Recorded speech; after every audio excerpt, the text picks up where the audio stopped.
The Minnesota Vikings at a crossroads. The 14-win team last year, going 14-3. They now have more losses in the first 7 games this year as they had in all of last season.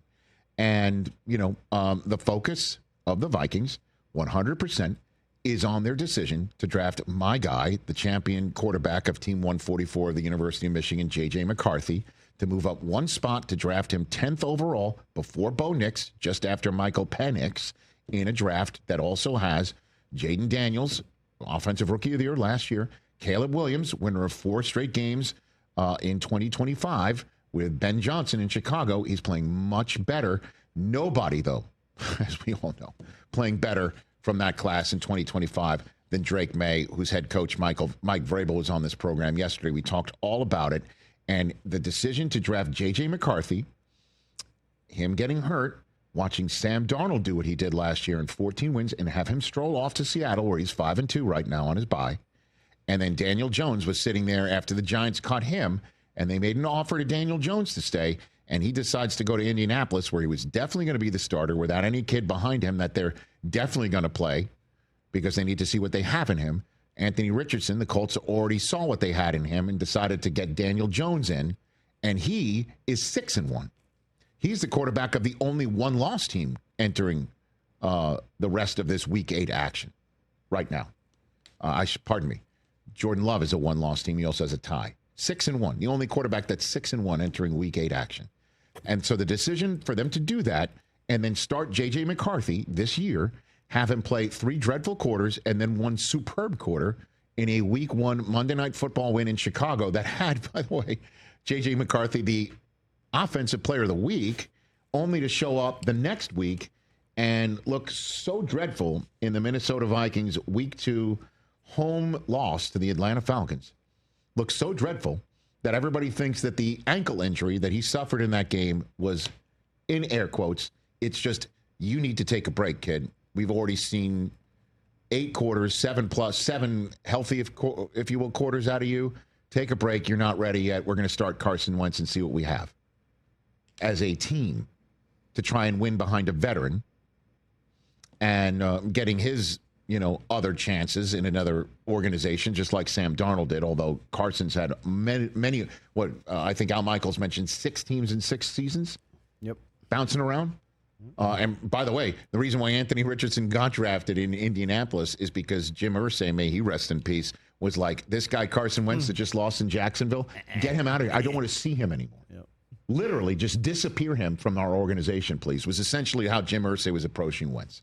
And this is the guy that Minnesota's starting. And now they're 3-4.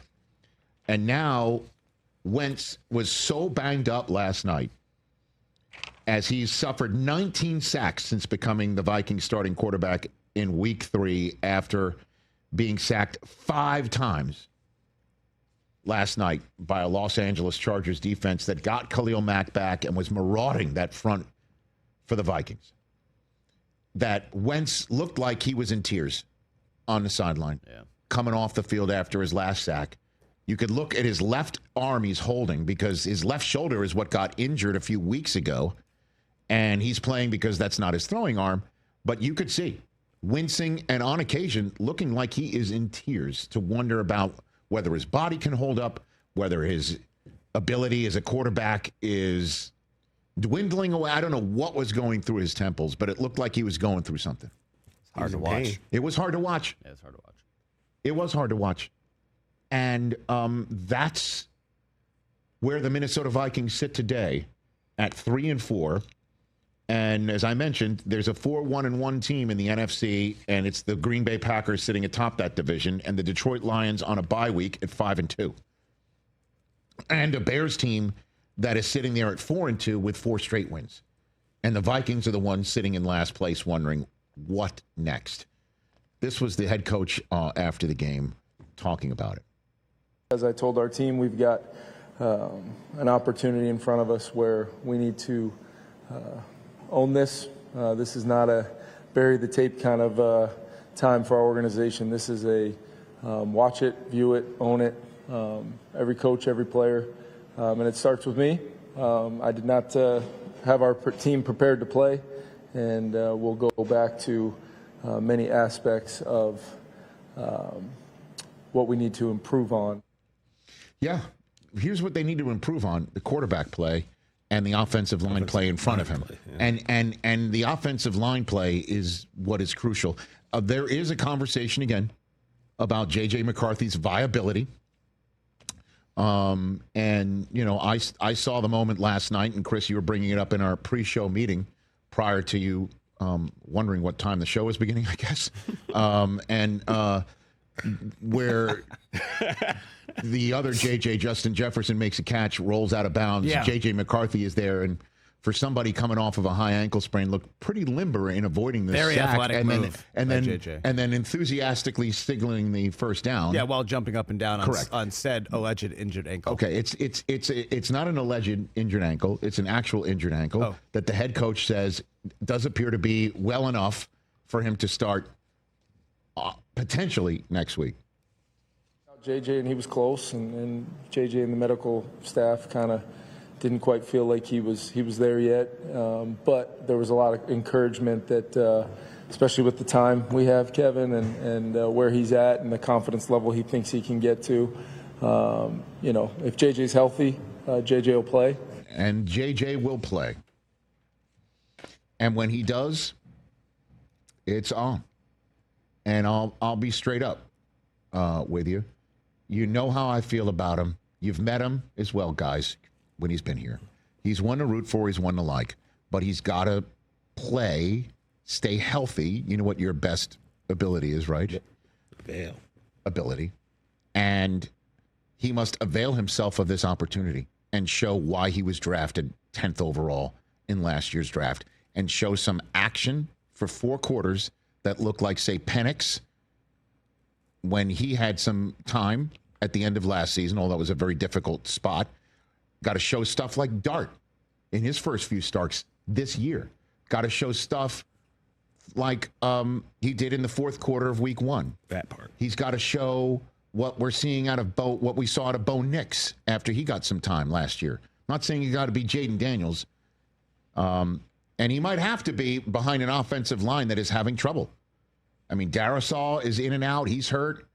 And, Wentz, as we know, has a proclivity to hold on to the football, which has been part of his career, and part of the reason why he's bounced around, and he was bounced off the turf last night. And just 34 rush yards, fewest rush yards by a game for Minnesota in 2 years. 2 years. So you got to get the run game going, and you got to protect the kid. And maybe, his ability to move around is hampered, which is why they're like, we're not ready to put him out there yet. But this business of they're hiding him has got to be disproven by J.J. McCarthy when he gets out there. And here's the issue. You put up the schedule. Talk about a crucible. Detroit hosting him coming off a bye. But he's back in the state of Michigan. Maybe he can find some magic. Then he's home against Baltimore and Chicago before the first of 2 against Green Bay. That one against Detroit in Detroit is the first of 2 against Detroit. You're at Seattle, too. Home against Washington. The one at Dallas, everybody. That ain't going to be easy. As we know, the pass rush is in question there. But at the Giants, that front 7 is nasty. Ask Bo Nix. And then they finish up 2 at home against Detroit and Green Bay. JJ's going to have to get out there, and he's going to have the toughest opponents in his division and in his conference in must-have games for them to not only show that they have a playoff run in them this year, but you have to wonder if JJ doesn't show anything in that remaining 10 games of this season for them, do they have a decision to make in the offseason? Now, Kevin O'Connell, your reigning coach of the year, said when he was on this show during the draft season that organizations fail young quarterbacks before young quarterbacks fail organizations. And he's going to have to be the avatar of that theory and that belief. And their organization is going to have to support this kid. And that means the front up in front of him, protect him. And then he's going to have to be dynamic. And we're going to see. And then we'll see if that organization does use these 10 games as enough of a sample size for them to go into the offseason and think, what do we do here? And all options might be on the table. You draft another one, I'll throw it out. At that point in time, Kirk Cousins might be inexpensive. You get one last run with him. He knows the system. Because you got someone like Justin Jefferson, who became the youngest player to reach 8,000 career receiving yards. You can't waste this. Okay, you know what I mean? Can't. He's too So special. there's the people are there. You're 3-4, and you could say part of it is because you told Sam Darnold, here's our offer. He took a better one elsewhere. We don't know the numbers. You told Daniel Jones, here's our number to stay here. He's just like, you got the kid. You're going to definitely play him. I'm looking at the kid down in Indianapolis. They're looking for competition. You're not at the spot. I'm going there. And Vikings fans, I again love J.J. McCarthy. He will always have a place in my heart. I am biased. I just know I believe in him. But he's going to have to show it. He's going to have to prove it. Yeah, I have friends who are Vikings fans, and that is literally, as we talk about football, they're like, we had Sam. Yeah. We had Daniel. So, yeah. The one is Sam. Like, you could have committed all the dollars to him that could have kept him, I imagine. I imagine. Daniel Jones is just like, hey, you're clearly starting J.J. McCarthy around here.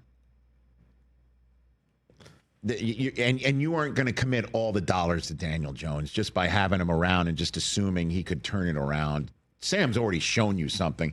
Daniel had to show you something for you to decommit to J.J. McCarthy. Darnold showed you something that could make you think about decommitting to J.J. McCarthy and just saying, sorry you got hurt, kid. But we have to keep this thing going. 14 wins is too much for us to just turn our back on. That one is, I'd understand Vikings fans would lament. But, again, organizations fail young quarterbacks before the other way around, says the reigning coach of the year and the quarterback whisperer of note in this league. And he's going to have to find that connection at Detroit and then home against the Ravens and then home against the Bears and then at Green Bay, at Seattle. Against Sam Darnold.